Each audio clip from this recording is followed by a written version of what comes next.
Hello, Neural Network listeners. My name is Vasudevan Lakshmanan, Vasu for short, and I'm your podcast co-host. And I'm joined by my co-host. Arman Priyadarshan.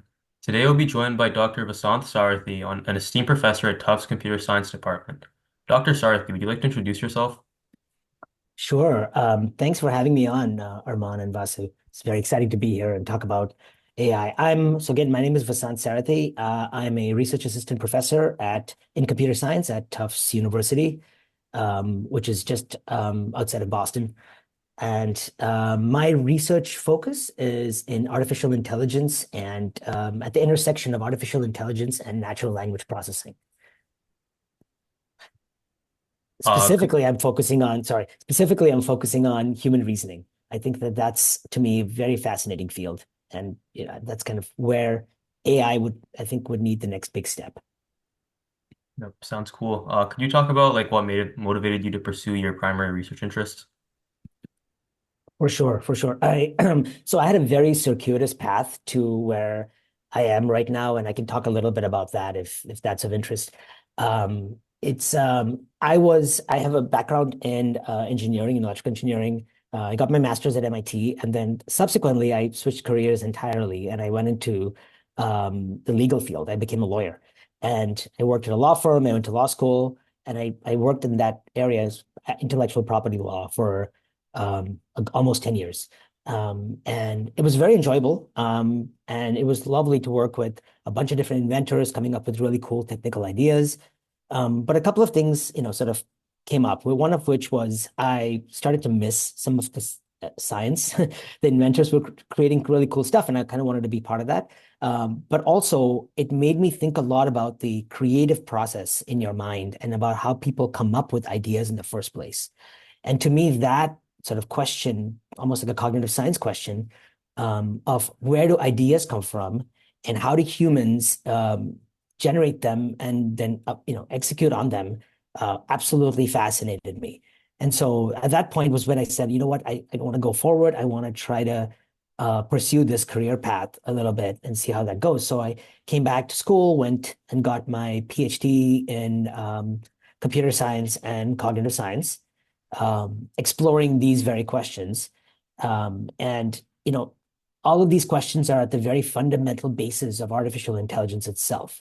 You know, there's a group of us trying to replicate aspects of human intelligence, which requires us to better understand how we humans do this in the first place. And as it turns out, that there's a lot of open questions there too. And so I went down that path, got my PhD, and then subsequently worked in the AI field for a couple of years outside of academia. And then last year, I returned back to academia to be a professor here. It's a really cool journey, and like I totally get where you're coming from with I guess like on the subject of creativity and how important that is. Like we noticed that you draw like cartoons, that we saw those on your website. We thought those were really cool. Like me myself, I'm also like interested in pursuing like cognitive science, and I also like, really value creativity. I'm like a bit of an artist. Like I do a little bit of drawing, I do a little bit of photography. So yeah, and I think like the how that like plays into like human ideation and stuff. That's really fascinating. Yeah, I think the creativity part is at least for me from the cartooning perspective kind of encapsulates all of the things we just talked about a little bit and a lot of aspects of AI. So if you look at a cartoon like a typical New Yorker cartoon, which if those not familiar with that, it's usually a single panel cartoon that has some image of some scene, and sometimes the visuals can themselves be funny, but sometimes the visuals might be something generic like a you know a, scene at a psychiatrist's office or whatever. And the caption often has is combined with the visuals to create the joke. And the joke can come about through just complete incongruency between the visual scene and the what's being described in the caption. And to me, this is such a core of AI that it's fascinating. First of all, it has all these multimodal things. You're looking at a picture, and you're also looking at the words, and you're making sense of it. There's also an abstraction aspect because the cartoons are not like direct images of the world. It's like somebody's drawing of it. So they're very cartoony, right, in that sense. And it's some kind of abstraction. So a dog is a generic dog, and you know right away it's not any specific dog. And so being able to process that is fascinating in and of itself as an AI problem. And then you have the understanding of the language and then understanding of why it's funny. And that oftentimes can be very cool. There's so many New Yorker cartoons that go off of cliches, right? Like a psychiatrist's office and such. But there's usually around that cliche, there's a whole bunch of social dynamics that is happening. So when you look at a psychiatrist's office and a psychiatrist sitting there with his legs crossed and writing down something in a notepad and somebody's lying down, you immediately create a mental image of not just that scene, but all the social dynamics that are in play there. You know that this person is dealing with some issues. They're, potentially having they want to go to the psychiatrist because they want to resolve these issues. The psychiatrist is writing things down. Why is he writing it down? Because he wants to remember it for the next session. There's all these things that you're keeping track of in your mind, and you immediately build this so-called world model of what you see. And often the caption turns that on its head, makes you see the world differently and in a way that you hadn't thought before, but makes sense. And I think that's where a lot of the humor comes from. It comes from this like making you go down this path and then misdirecting you and saying, oh, well, actually, this also makes sense. You never thought of it. And when that fact that you realize that it makes sense is where I think a lot of the humor is. So again, it encapsulates so many different ideas of AI, and I enjoy that. Thinking about that. Yeah, I think it's so cool that you were able to draw that connection from cartoons and AI, especially because initially I would have never thought of a connection like that. But just seeing like after you like worded it that way, like how all these different factors are like what you're assuming, and then eventually you see this like other perspective entirely is so cool. I know that me and Armand, we read through your how you got your JD at Boston University Law, and inside that specific article, you mentioned like the process of how that happened. So I was wondering what you thought the pros and cons of getting your JD are for your current profession right now. That's an interesting question. Yeah, I mean, I think what's funny is like a lot of people tell me what they think the benefits of me having a JD is. When I was going through this process, it wasn't like I had this, you know, future vision of what I needed to be, and then I went through the steps and I planned it all out. It just sort of Hmm. happened, right? So I realized that when I started being a lawyer, as a patent lawyer, I knew that I needed to go to law school because that's what people did at the time, and you need to get the law degree. So I did that with that intention. It wasn't necessarily with the intention that in the future I'll benefit from it. It was just more that I needed to do that at the time. But law school and in general, being a lawyer uh, makes you develop a certain skill set. And one group of skills that you get is, first of all, being able to learn like new concepts pretty quickly, but also being able to skim through things and read through things and get the gist of things very fast.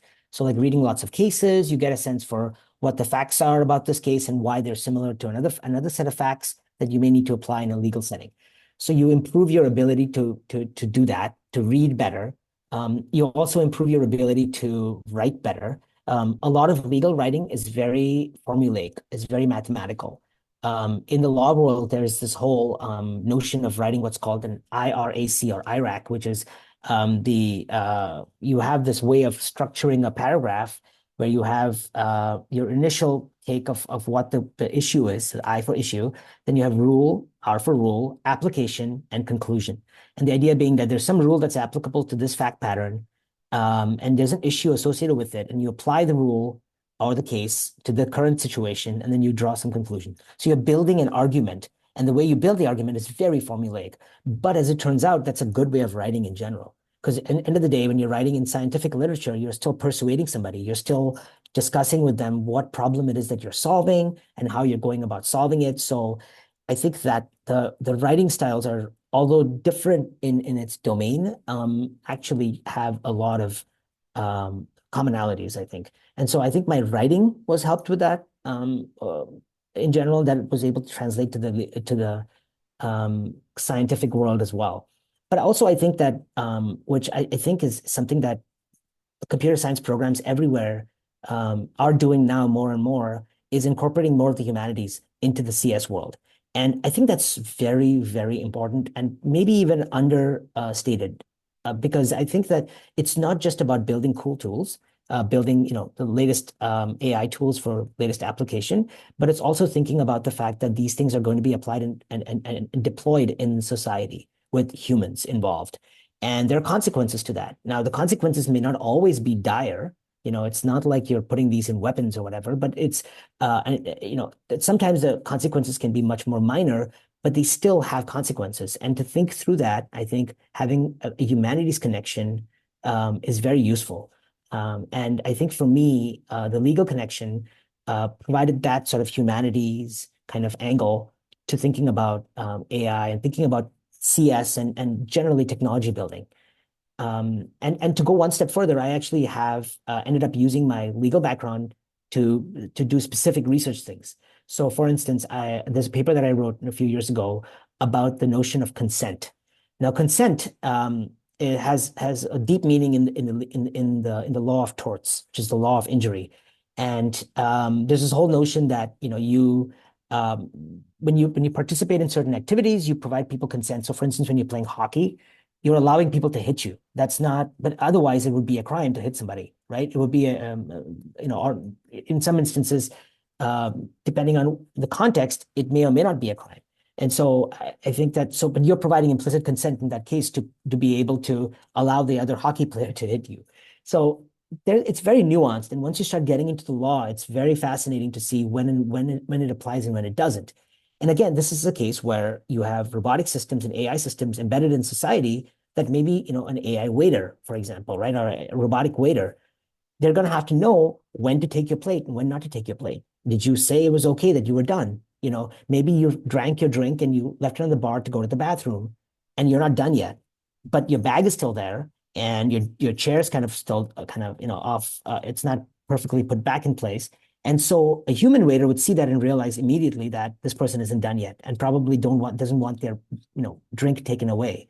So, that in order for an AI system to be able to um, evaluate that requires reasoning about all kinds of things, all kinds of social things. So I was able to apply some of my legal training specifically around this area and explore what sorts of challenges an AI system would need to overcome in order to be an effective, say, a waiter, right?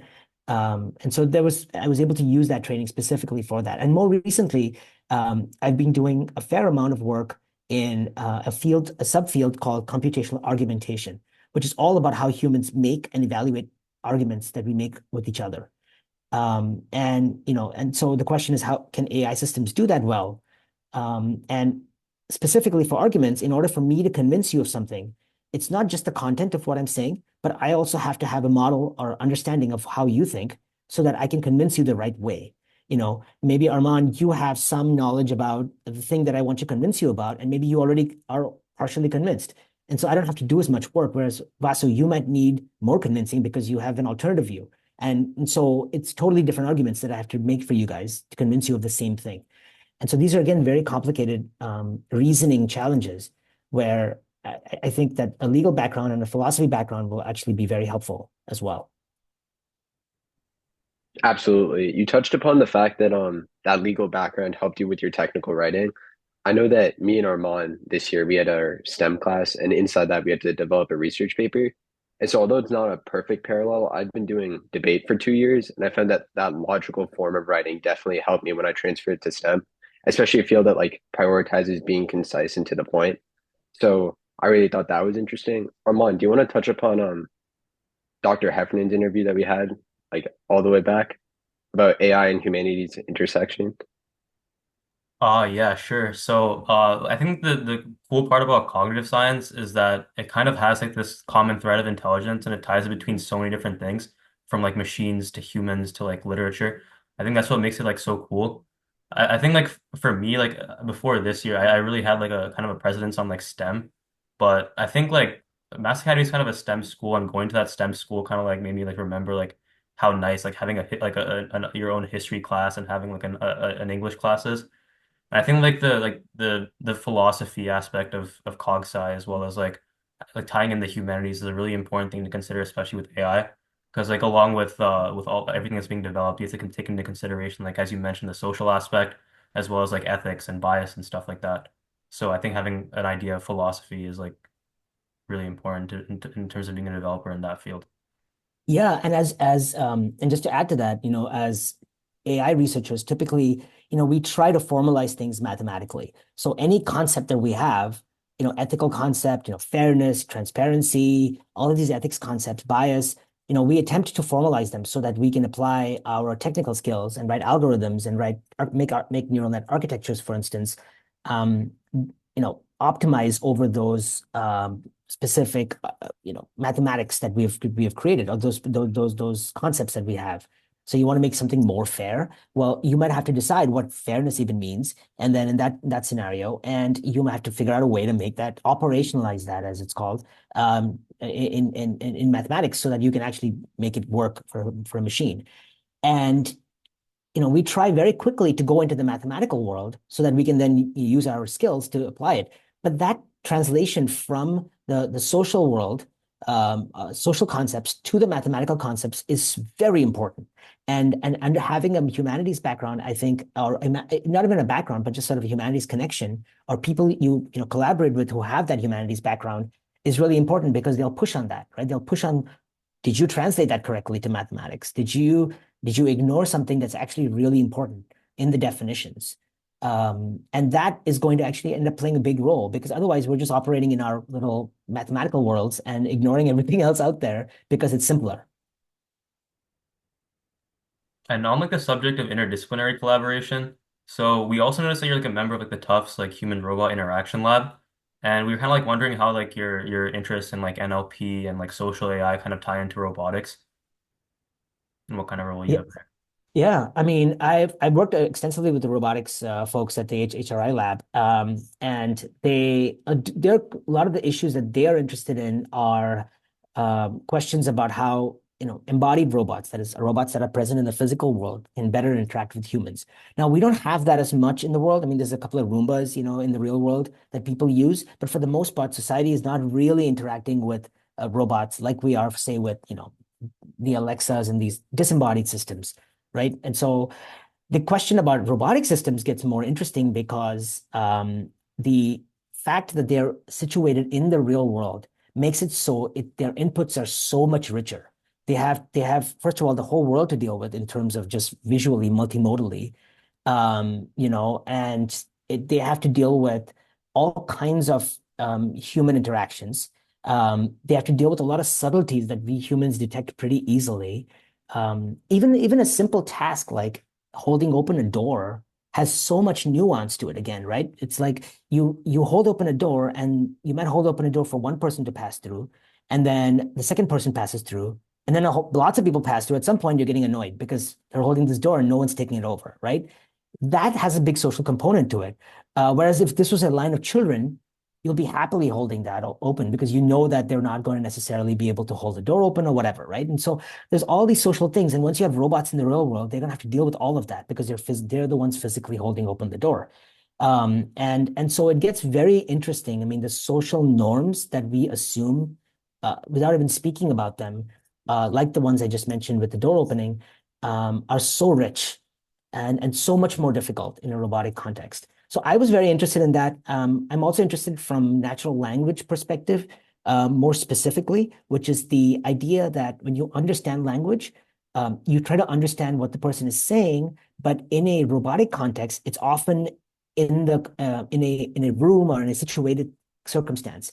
So, if you say, what am I pointing at? And I point back there, the sentence, what am I pointing at, is very underspecified, right? You don't know what it means just by itself. But because you're in the same context and you know that behind me, I have a picture frame back there, you know that and obviously people in the podcast won't necessarily see the picture, but I have to describe it in this way, right? And so, but you know what I'm pointing at, right? So I think that from a natural language perspective, there is a subfield or a subtopic called reference resolution, which is all about figuring out what things are being referred to in the language. And it's especially important when you have pronouns in play, right? So if you say pick it up, right, what does it mean in this case? Um, it might mean something very obvious because you've just been talking about coffee mugs or whatever, and if I said pick it up, then you would know exactly what that is. You would be looking at it, right? I'm going to even be staring at it and pointing my eye gaze towards it. So I think that the situated aspect plays directly into our communication. And when we communicate with natural language, I mean, this research has shown this that people tend to, especially when they're getting to know each other and know each other better and better, they tend to shorten their communication more and more. So we get more and more compact, and that means we use more pronouns and more other things that don't, have that you don't need to specify to shorten our communication. And all of that plays into, it only happens in the real world. Oh yeah, that's fascinating. So you talk a lot like you're kind of like hitting at towards like the multiple like modality aspect of it. I think that's really cool because again like intelligence like is not just limited to one kind of input, like kind of like trying to process everything at once. It kind of like ties back to like the cartoon analogy that you mentioned with like Yeah, connecting multiple different things and like having the visual input as well as like the language input, the context and everything. I think yeah. that's really cool that you guys are being able to like integrate that on like on like robots. And I know, like, I think I had like a meeting with Dr. Schutz a couple weeks back, but like we also talked about like some like the language aspects and like how like you guys can make like robots that like adapt real time to like different language instructions and can learn and make code based on like just verbal instructions that are given to it by humans. I thought that was also like really cool. I was just kind of curious about that. Like, how is it like how exactly does like do the robots like make the code just from like verbal instructions if you have like any idea? Yeah, I mean, that's an open research topic. One of the challenges with robots is that you have to actually code in everything, right? In terms of how the manipulators and the graspers and the hands and arms work and everything else. So you have to write, specific coding functions that say, okay, here's how you grasp an object. And that grasping function is, something that the humans hard code, and it's very hard to have um, to do that because you have to do that just correctly. You have to figure out how to. There's a whole area of research around what a proper grasping mechanism is. There's decades of research on just that, and so that's a challenge in and of itself. But what ends up happening in with humans, at least, we teach each other new actions all the time. When you're learning to dance, for instance, right? You're learning new actions. How do you do that with robotic systems, right? They may have some basic grasping things, but maybe you want to teach them something else. Maybe you want to teach them how to put away toys, right? And that's a very high level action that is just says put away toys, which is very generic. It just means that I need to put all in each individual toy into the box, into the appropriate spots, and so on. So you're teaching it all kinds of new stuff. And oftentimes you want to be able to teach it just by speaking to it, right? You don't want to have to, you don't want to have expect the users to be writing code at the time and figuring out how to do that. So part of it is using some of the modern advances. The large language models are great at doing this sort of translation tasks, and have seen lots of data where code has been written, especially the code models. They know how to write code too. So it is definitely feasible to translate some of this into specific code. The success, it's hard to say how well they do. There's, some of these models do better than others. But, and there's obviously always a risk, right? That it learns the wrong kind of code or whatever. But I think that that's an open research problem that a lot of people are working on in dealing with this translation of language into code. And, a piece here that I think that is worth mentioning is it's not just about getting it right at translating the code, but it might be the case that the instruction that the human provides is underspecified somehow, that the robot is not able to correctly translate. So that means the robot needs to engage in dialogue to clarify what the human said. And so that's an important functionality that might be needed. And then if the robot does perform an action and the human, and say it's a wrong action, the human might need to know why it did that to better teach it the next time. And so the robot needs to be able to interpret why it did that. And so that's another capability that it might need. And so an answer to that question is, for instance, if I teach you some new action and you do it wrong, and I ask you, oh, what happened? Why did you do it wrong? You might say, oh, you teacher mentioned that I should do this and this, and I interpreted that to mean, this and this. And that point, the teacher can say, no, no, no, what I meant by that was, something else, and teach the robot something different. That kind of interaction needs to happen. So I think it's worthwhile mentioning that it's not just a translation task that is, you can send the text into a black box and it produces a perfect action, but instead it's a task in which we need some kind of interpretability of what the robot actually did.